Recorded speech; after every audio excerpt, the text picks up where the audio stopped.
જય શ્રી કૃષ્ણ મિત્રો। આજે આપણે એકદમ સરળ રીતે અને ખૂબ જ ઝડપથી બની જાય તેવી રીતે આમચૂર પાવડર બનાવીશું। હું તમને બે અલગ અલગ રીત બતાવીશ આમચૂર પાવડર બનાવવાની। બંનેથી આમચૂર પાવડર એકદમ સરસ સફેદ બનશે, કોઈ પણ જાતની ફૂગ નહીં વળે, કાળો નહીં થાય અને એક જ દિવસની અંદર બનીને તૈયાર થઈ જશે। તો ચલો રેસીપીની શરૂઆત કરી દઈએ। આમચૂર પાવડર બનાવવા માટે થઈને અહીં મેં આશરે 1.5 કિલા જેવી કેરી લઈ લીધી છે, જેમાંથી અમુક કેરી મોટી છે અને અમુક નાની છે। તો મોટી કેરીનો ઉપયોગ આપણે પહેલી રીત માટે કરીશું। કેરીને વ્યવસ્થિત ધોઈને લઈ લેવાની અને બને તો આમાં જે દેશી કેરી આવે છે જે એકદમ ખાટી હોય છે તે લેવાની, કેમ કે તેની ખટાશ વધારે હોય છે। તોતા કેરી કે કેસર કેરીની ખટાશ આના કરતાં ઓછી હોય છે, તો એ નહીં લેવાની। અથાણા માટેની જે રાજાપુરી કેરી આવે છે તે પણ તમે આમાં લઈ શકો છો। અને એકદમ તાજી ફ્રેશ હોય ને એવી કેરી લેવાની, 4-5 દિવસથી ફ્રીજમાં પડેલી હોય અથવા તો સહેજ પાકી ગઈ હોય તો એવી નહીં લેવાની। તો અહીં મેં કેરીની છાલ ઉતારી લીધી છે અને હવે આપણે છાલ ઉતારવાના ચાકાથી જ આવી રીતના કેરીની પાતળી પાતળી સ્લાઇસ કરતા જઈશું, કેમ કે આપણી છાલ જેવી પાતળી ઉતરે ને એવું જ પાતળું આ થશે। એટલે એકદમ સરસ પાતળું હોવાથી આ જલ્દીથી સુકાઈ જશે। જો કેટલું એકદમ સરસ પાતળું છે અને આ ખૂબ ઝડપથી પણ થાય છે। તો આવી રીતના આપણે ફટાફટ કેરીને છોલી લઈશું। ઘણી વખત ઘણા લોકો કેરીનું ખમણ કરીને સૂકવતા હોય છે, પણ ખમણ કરવામાં કેરીનું પાણી અથવા તો રસ છૂટો પડતો હોય છે, તો એના કરતાં આ રીત ખૂબ સરળ અને ઝડપથી થાય છે।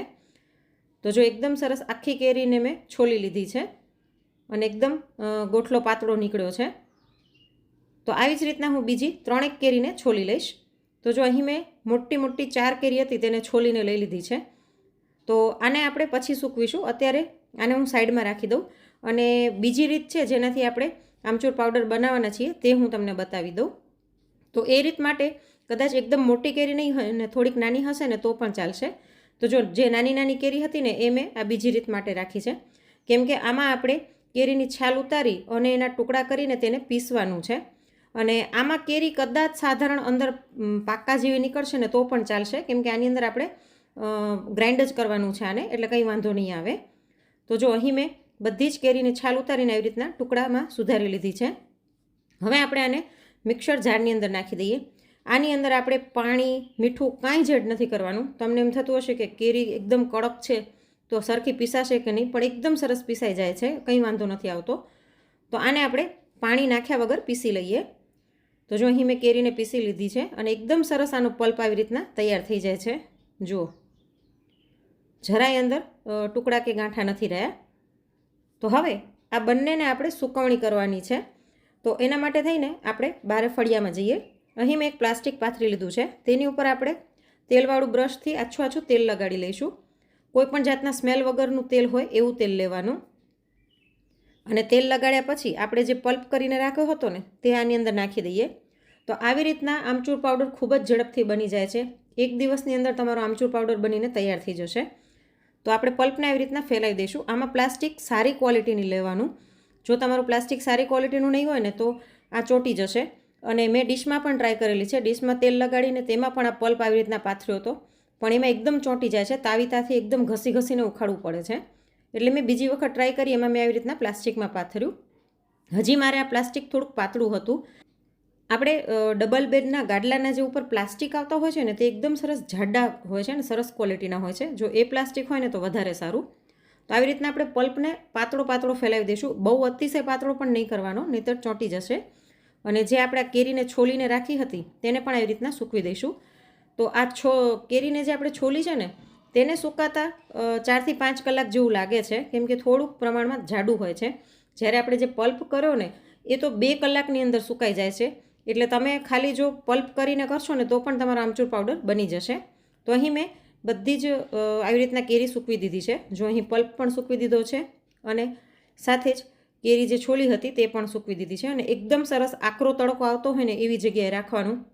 બપોર સુધીમાં બધું જ સુકાઈ જશે અને તમે બપોરે ગ્રાઇન્ડ કરીને પાવડર બનાવીને ભરી પણ દેશો તો આમાં જરાય કેરી તમારી કાળી નહીં પડે। તો જો અહીંયા બધું જ સુકાઈ ગયું છે। આ કેરી જે છોલી હતી ને એ પણ એકદમ ડ્રાય થઈ જાય ને એટલે મેં પલ્પને પણ વધારે વાર રહેવા દીધો, લગભગ 4 કલાક જેવું થઈ ગયું છે, પણ 2 કલાક પછી પલ્પ એકદમ સરસ સુકાઈ ગયો હતો। મેં થોડીક વધારે વાર રાખી દીધી એટલે થોડુંક ઉખાડતા મને વાર લાગી હતી। અને મેં પહેલાં પણ કીધું કે પ્લાસ્ટિક મારું થોડુંક પાતળું હતું એટલે વાર લાગી। તો જો જાડું અને સારી ક્વોલિટીનું પ્લાસ્ટિક હશે ને તો તમારે એકદમ સરળતાથી નીકળી જશે, જરાય વાર નહીં લાગે. સહેજ કિનારી ઉપરથી આવી રીતના ઉખેડશો ને એટલે આખી આવી રીતના લાંબી લાંબી ઉખડતું આવશે. પોપડી ઉખડે ને એવી રીતના આખું આમ ઉખડતું આવશે. તો સરળતાથી આપણે આને ઉખાડી લઈએ અને ઉખાડી અને પછી આપણે થોડીક વાર આને તડકે રાખીશું, કેમ કે જે નીચેનો ભાગ હોય ને એમાં સાધારણ મોઇસ્ચર જેવું હોય છે. તો આને આપણે એક ડીશમાં ભરી અને થોડીક વાર 10થી 15 મિનિટ તડકે રાખી દઈશું. તો જો અહીં મેં છોલેલી કેરીને પણ એક પ્લેટમાં લઈ લીધી છે અને આને પણ બધી જ પોપડી જે હતી આવી રીતના એને એક થાળીમાં રાખી દીધી છે અને તમે જોઈ શકો છો એકદમ સરસ પાતળું પાતળું છે.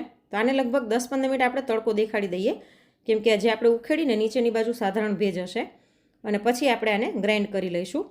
તો એક જ દિવસની અંદર, એક દિવસ પણ નહીં, અડધા દિવસની અંદર તમારો આમચૂર પાવડર બની જશે.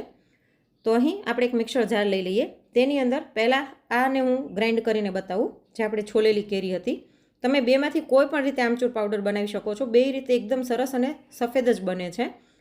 તો જો આને મેં પીસી લીધું છે અને હવે આપણે લોટ ચાળવાની ચાળણીથી આને ચાળી લઈશું. આમચૂર પાવડરનો ઉપયોગ આપણે ઘણી બધી રેસીપીમાં કરતા હોઈએ છીએ, કોઈ પણ સ્ટફ પરોઠામાં કરતા હોઈએ છીએ. ઇવન જ્યારે ઉનાળામાં કદાચ લીંબુ ન મળે ને તો દાળમાં કે શાકમાં ખટાશમાં પણ તમે આમચૂર પાવડર નાખી શકો છો. સાથે જ જે આપણે મીઠી ચટણી બનાવીએ ને એમાં પણ આંબલીની જગ્યાએ તમે આમચૂર પાવડર નાખી અને ગોળવાળું પાણી નાખીને એ ચટણી બનાવી શકો છો.